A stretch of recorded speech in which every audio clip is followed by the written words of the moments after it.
Hello and welcome back to The Foundation Presents. My name is Mike Schramm, host of the show and a board member for the Foundation of West Hartford Public Schools. Today we have one guest here for an in-depth conversation about some practices in Sedgwick Middle School to help deepen some students' engagement with their curriculum.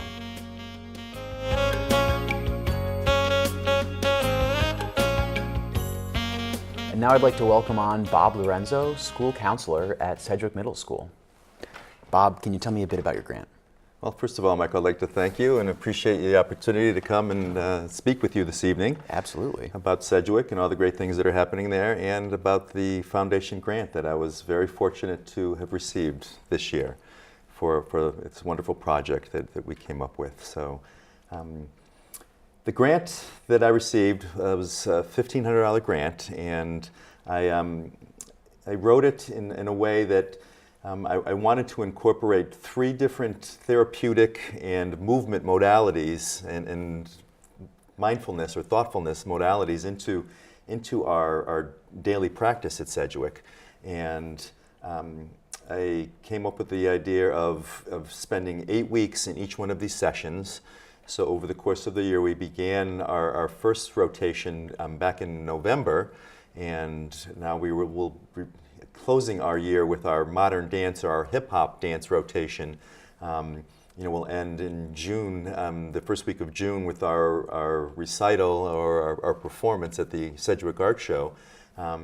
And so we had a 8-week session of yoga, an 8-week session of mindfulness, and now an 8-week session of modern dance or hip-hop dance for 8th grade students. So is this in lieu of a traditional gym period, or on top of that? How does this work? No, it actually it's not in lieu of anything. It's in addition to.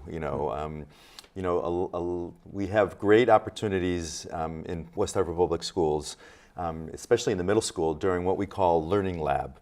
And Learning Lab time is what you and I maybe remember as a study hall.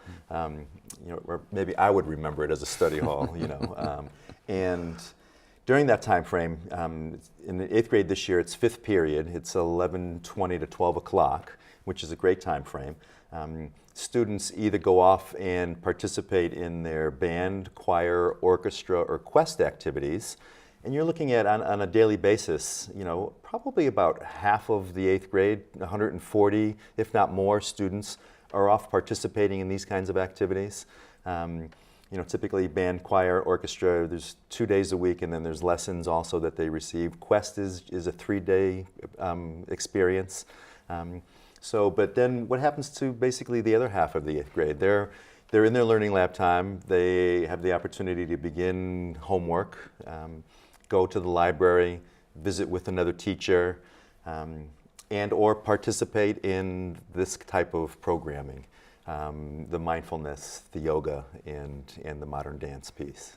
So what's been the rotation, and how have you found students to get involved in the program? The rotation, again, we started in November with the yoga piece. And then in early January, we started with the mindfulness practice, and we finished that about 2 weeks ago. And now we're just finishing putting the touches together for our modern dance piece, the hip hop piece. It was really, the impetus came from, in our department, we offer a needs assessment the beginning of every year. And that gives us kind of takes the temperature of the student body, in the 6th, 7th, and 8th grade. It gives us a sense of how kids are doing, what they're thinking about. It asks questions about, are you feeling stressed or anxious in any way? And how are things going with your friends? It talks about body image, things of that nature. So we ask pointed questions, and they give us pretty pointed answers. So we draw upon their responses in order to kind of get our base. But also, after spending 2 years with them, I get to know the kids pretty well. Mm-hmm. We rotate with our students in the counseling department, so we loop with them. So by the time they're 8th graders, there isn't too much we don't know about a lot of them, if not most of them. So, and so I'm able to approach students that I would think would benefit from these kinds of experiences and see if they would. But I also went into their advisories this year specifically, and I asked them what they were doing during their learning lab times, all 281 of them.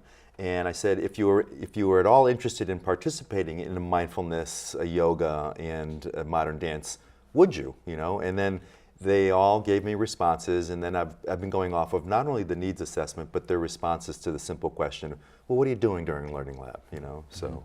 So why those three programs? They seem to run a gamut in my mind of cerebral engagement, physical engagement, but very different, you're doing very different things in those three practices. So Absolutely. Why those three?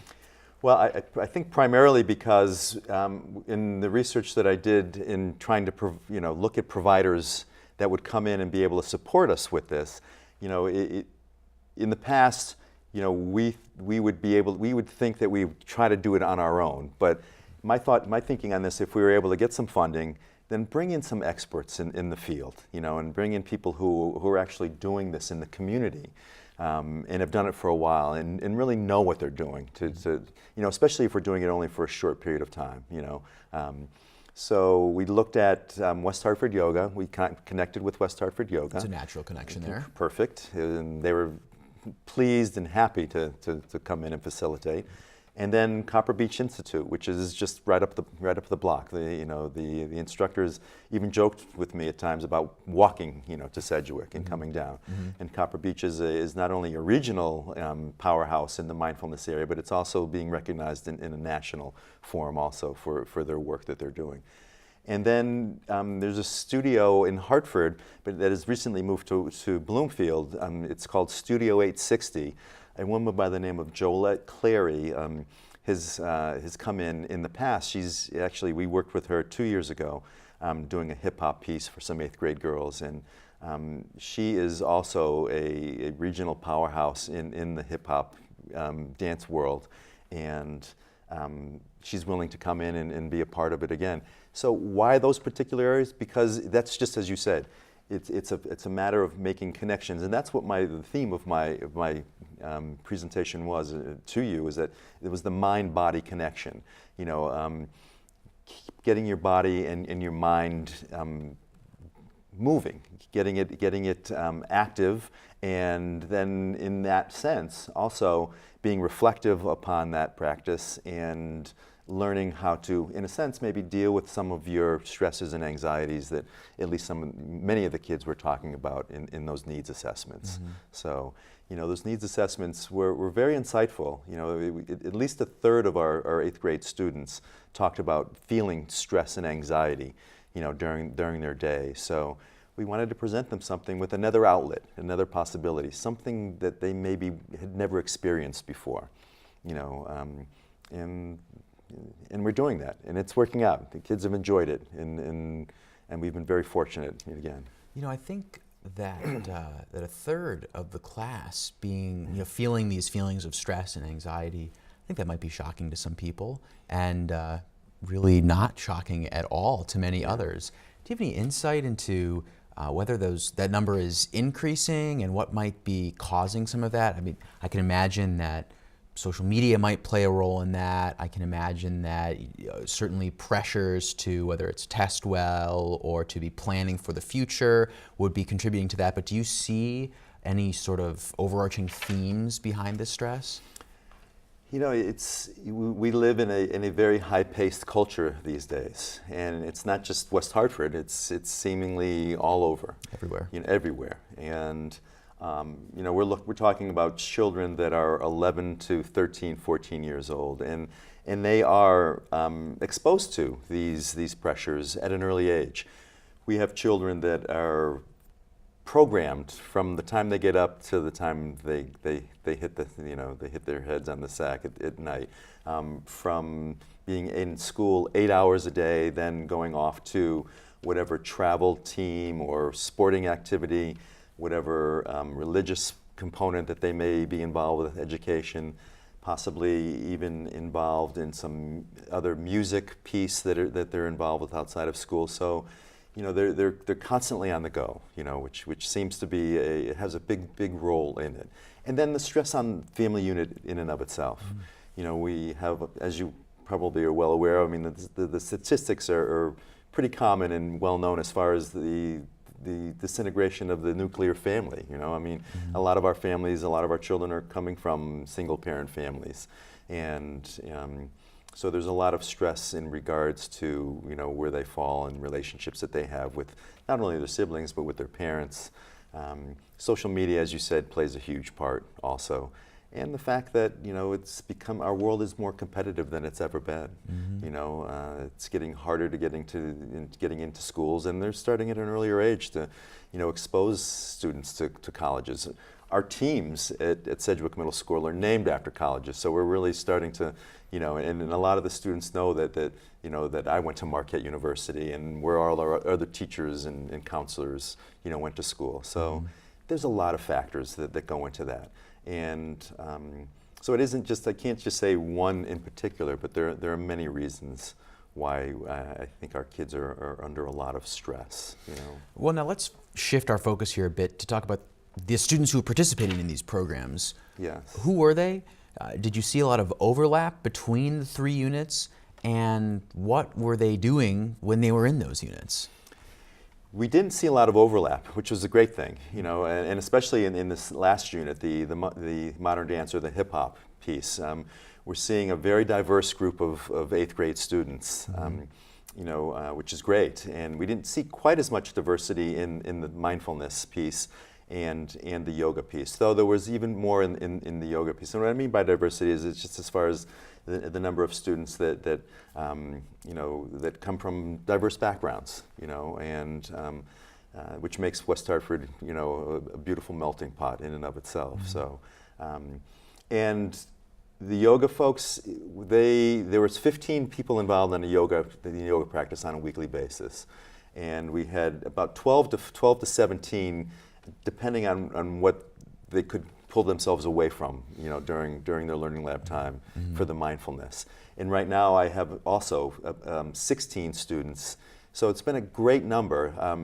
When you think about 280 students, would you like to offer these programs to 100 of them? Well, it would have been great, but it would have been kind of impractical also. So we've had 15 per session. And the teachers have been, they've been thankful, in the sense of being able to come in and introduce these concepts and these practices and modalities. And it's been great because you're looking at about 50 students in total out of 280. So not a bad percentage of students have been exposed to some great ways of dealing with things. And I think it's important too to keep in mind that, like you've said, there are students who are already involved in band and orchestra and choir and quest and any number of activities that are already taking up their free time during learning labs. So the fact that you've engaged with 50 students, some of whom I'm sure are involved in some of those programs, but some of whom I imagine are not involved in those programs. And they're engaging with the curriculum and with the school in a different way than they've been able to in the past. I imagine that's meaningful in some way.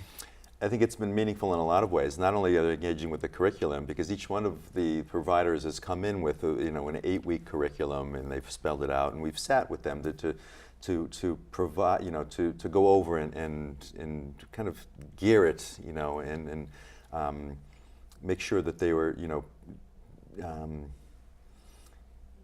hitting all the kind of the hot spots, as far as the mindfulness piece and the yoga piece was concerned. So.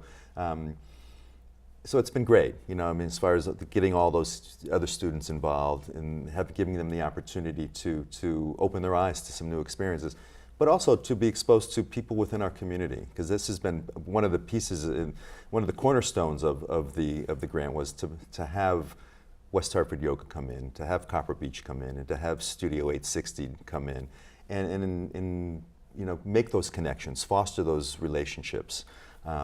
Because unfortunately, we can't do it all with the limited resources that we seemingly have within the school. So we're relying, more and more on folks within our community to support us. I think that that'll be the way of things moving forward. The state of Connecticut is certainly not going to find any vast amounts of money anytime soon. And so, part of it is pulling together as a community and sort of seeing what we have available to us and how these deepened partnerships that you've referenced and that you've built can be productive for students and certainly for their families and the broader community.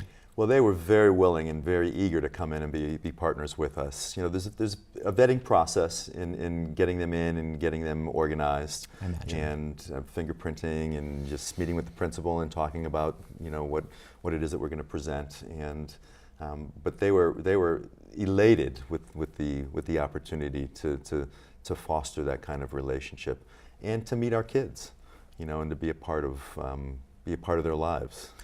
So let's talk about what the students actually did in these sessions. I see you've got some paperwork here. I think sort of speaks to that. Sure, yeah. And again, I'm drawing upon this whole process was born out of some research that I did and learned about through a couple of resources. And there's a book, The Mind in the Making, by Ellen Galinsky, and she speaks about in one of her passages here, and I'll just read it really quickly. There is growing evidence that learning of the arts, whether it be music, dance, drama, painting, has a positive impact on cognitive life. There are at least two pathways by which learning of the arts affects cognitive life. The first is through an increase in focused attention, and the second pathway is through an increase in motivation.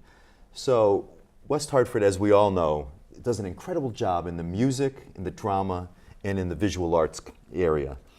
The one area that we seemed to fall a little shy on, at least in the middle school, was the dance piece. So in drawing upon Galinsky's work and how getting involved in artistic pursuits opens up brain avenues and helps cognition, helps motivation, helps focus, I figured, well, dance, this may be a perfect way because we do have such great opportunities for the students. So dance, how can we get dance in? Well, this is an opportunity. This is a studio right here in town. It touches upon the cultural aspects of our growing and a diverse community. So it just seemed to be a no-brainer, and it's worked out well, Yeah, I can imagine so, and I can certainly understand how getting students physically moving would help them engage with what they're doing, both while they're moving and before and afterward. Sure.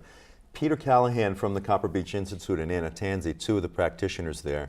Peter's in the administrative end, but also as a teacher, and Anna is one of the master teachers and therapists there also, practitioners.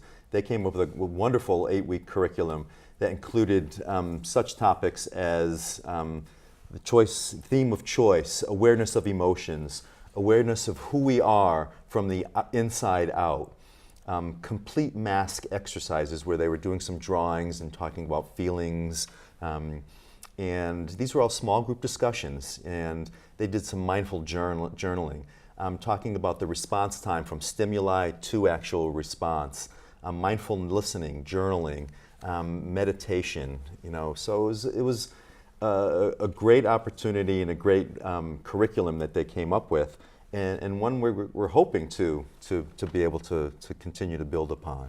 The curriculum here reminds me a lot of sort of the self-care practices that people will discover for themselves in their 30s, their 40s, their 50s. Yes. And getting this instilled Yes. in people when they're 12 and 13. I mean, I can only imagine the positive long-term benefits of Michael, that. you've touched upon it tremendously, and I draw upon some of these pieces of these researchers, and Karen Ware, who did a recent study and actually her study is entitled "The Evidence of the Impact of Mindfulness on Children and Young People," and she just, in one just real basic quote, well-conducted mindfulness interventions have been shown to be capable of addressing the problems of the young people who take part, and improve their well-being, reduce worries, anxieties, distress, reactivity, and bad behavior. It also improves sleep, self-esteem, and brings about greater calmness, relaxation, and self-regulation and awareness in general. So in many ways, we're talking about a lot of students, you talk about this concept of self-regulation. We do see a lot of students that, through this anxiety and stress piece, are dysregulated, and in their thoughts and in their actions and their behavior.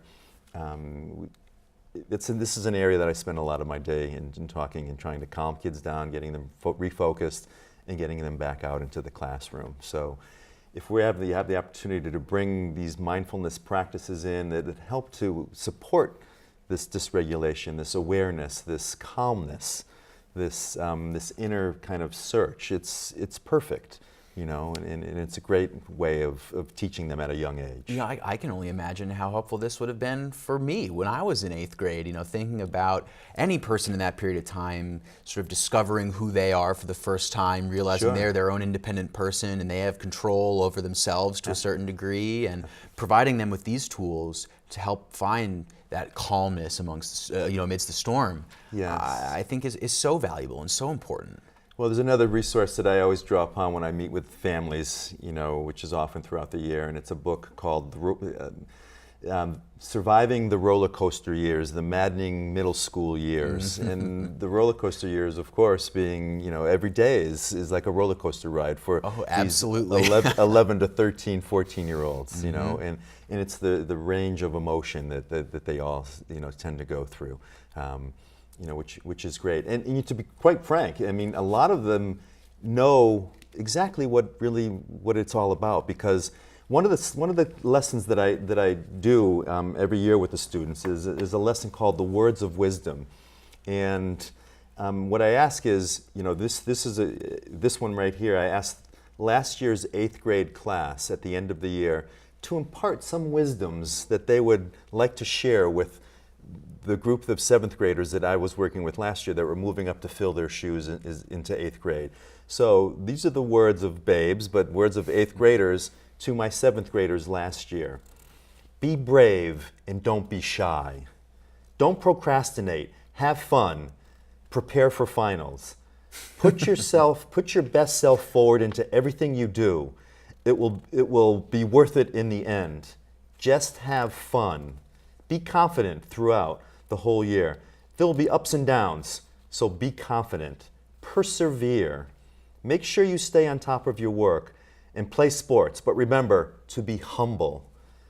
Try your best in everything you do, and try your best in everything that you do. Think you can't do in everything that you can't do. Make memories. Don't stress. Don't settle for less. Choose good friends. So these mindfulness themes of don't procrastinate, try your best, be confident, stay positive, making good choices. These are what our children know that the elements, the key elements to their success in middle school. We're just trying to hone up and teach them, some of the pathways in which to get to some of these areas. So now, sort of as we're coming to the end of this conversation, what do you think is the future for this program? What would you like to see as the future? Well, my colleagues and I have thought a lot about this, and we'd really like to continue on in the work that we've started, at Sedgwick, in all of these areas with the yoga and with our relationships with each one of the providers, with West Hartford Yoga and with the Copper Beach Institute and Studio 860. Our hope is that we can continue to find funding, and to enhance it, to build upon, the introduction to these ways of thinking, these ways of living, and we're hoping that the foundation will shamelessly plug us again and support us, and we'll be able to build that base from, say, 50 kids, maybe up to 60, 70, 80 students. This 7th grade class this year, is a wonderful class, large class, 320 students. Oh, that is large. And it's had some challenges in and of itself this year. Mm-hmm. So we would think that providing an opportunity for them to continue to build, and to have these outlets to deal with the stresses that they face every day would be beneficial to them and to us also. So that's our hope. I can only imagine that it would be beneficial, and I can't make any promises, but if your grant comes across my desk, I'll be happy to give it a positive review here, that's for sure. Well, that's quite all right. I appreciate any opportunity, and again, the foundation, I'd like to say thank you very much for allowing us, the opportunity this year to provide this programming to our 8th grade students. It's been highly beneficial. The kids have gained a lot from it, the pre and post observations and assessments. They spoke about coming together as a group, in each one of the activities, but also learning something new that they have never been exposed to, and having the opportunity to share those kinds of experiences and open their eyes to new ways of looking at things. It's been invaluable. So thank you very much, and hopefully we'll have this conversation again next year at this time. Well, I hope so too. So, Bob, thanks so much for coming on. God bless. Appreciate your time. Appreciate your time too. Thank you very much. Well, folks, that's all we've had time for today. Thank you so much for tuning in. If you'd like to learn more about this grant, any of the other grants funded by the Foundation, or how to give to the Foundation, please visit fwhps.org.